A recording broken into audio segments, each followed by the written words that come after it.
Bienvenue chez Time. Nous nous trouvons ici près de Lyon où se trouve notre site de fabrication principale. Il y a environ 70 personnes qui travaillent et nous développons au global de l'ordre de 4000 cadres en fibre de carbone par an. Je vous invite en fait à maintenant visiter l'usine, prendre connaissance de notre savoir-faire et de notre technologie RTM.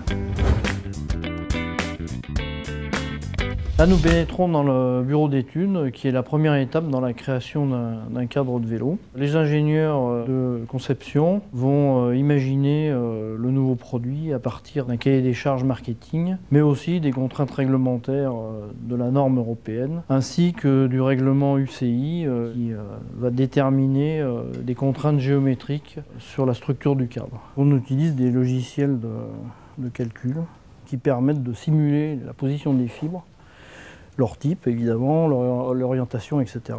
Et donc ensuite on applique des sollicitations mécaniques dessus.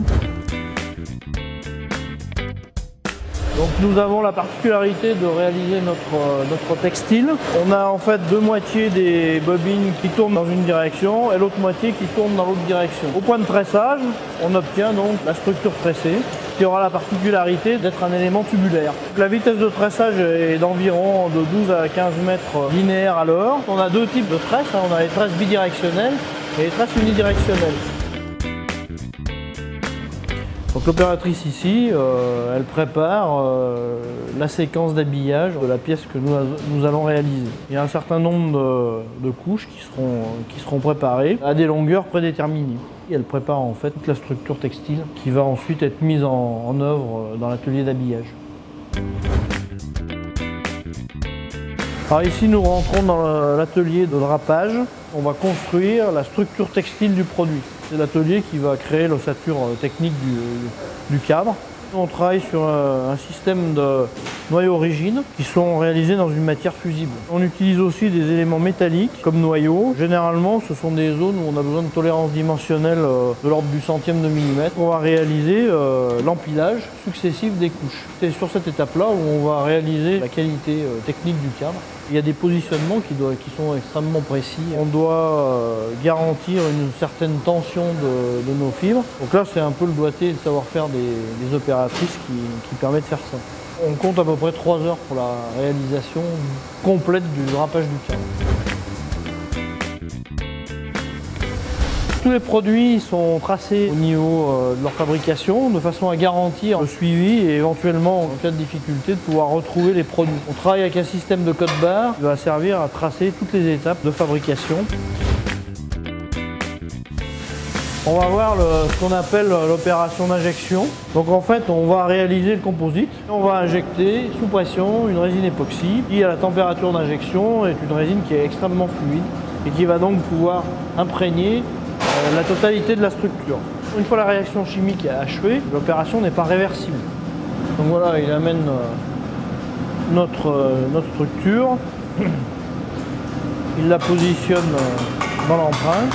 Alors on ajoute des noyaux métalliques de guidage de façon à garantir la parfaite géométrie.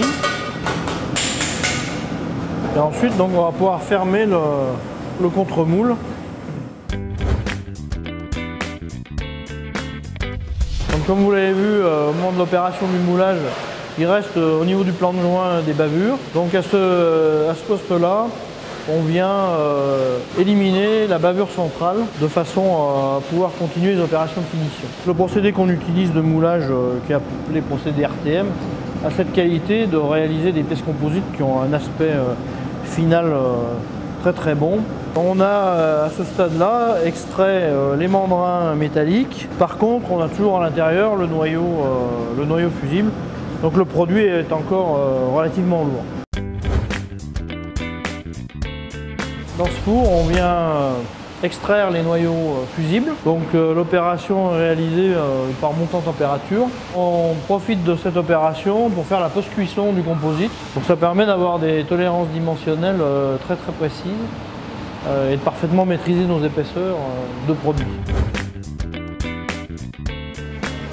Nous aujourd'hui, sur tous les cadres Time, les directions Les supports de direction sont obtenus directement de moulage, donc sont en fibre de carbone. Et donc l'opérateur vient calibrer en fait les zones avec des outils un peu spéciaux. En CMT, ça veut dire Carbon Matrix Time. C'est des pièces qui sont réalisées par compression. Par un système de poinçons, on va positionner donc la charge dans l'outillage et par compression, on va venir pousser la matière dans l'empreinte de l'outillage. Ça permet de faire des pièces très fines au niveau des détails, au niveau des arêtes. On peut avoir des pré-perçages, etc. Alors notre cadre qui vient de passer par l'atelier d'usinage, en fait on a réalisé la coupe des surlongueurs de fabrication. On a dégagé la partie direction qui est maintenant totalement en composite. On a réalisé les perçages, notamment pour les portes bidons ou le support de pattes de dérailleur. Et donc dans cet atelier, on va réaliser l'assemblage des éléments complémentaires. Alors notamment les bases, les pattes et le wishbone du cadre. C'est des colles aussi époxy. Donc là c'est une opération qui est aussi minutieuse puisqu'il faut qu'on garantisse une parfaite induction des surfaces à coller.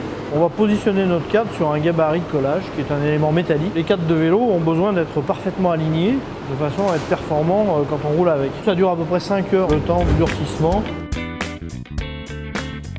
Cet atelier, on va poser toute la partie décoration des produits. On travaille avec des systèmes entre guillemets de décalcomanie à l'eau. Il faut enlever toutes les bulles d'air qui pourraient s'interposer entre l'image et la pièce. Donc une fois que l'opération de stickage est faite, donc on passe en salle chaude.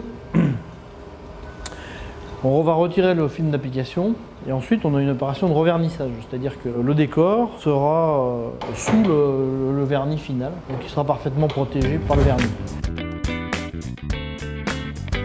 Le produit est quasiment fini. À ce stade-là, on va vérifier toute la partie aspect du produit. On va mettre en place toute la partie, ce qu'on appelle l'accastillage. Donc ça comprend la mise en place des colliers de dérailleur, des pattes de support de dérailleur, les butées de gaine, les passages de gaine. Donc c'est une opération où on va aussi monter la fourche. Après 10 heures de travail, voici le cadre ZXRS qui est utilisé par l'équipe Source-Jason sur le dernier Tour de France avec le label UCI, monté dans nos ateliers et distribué dans tous les magasins du monde entier.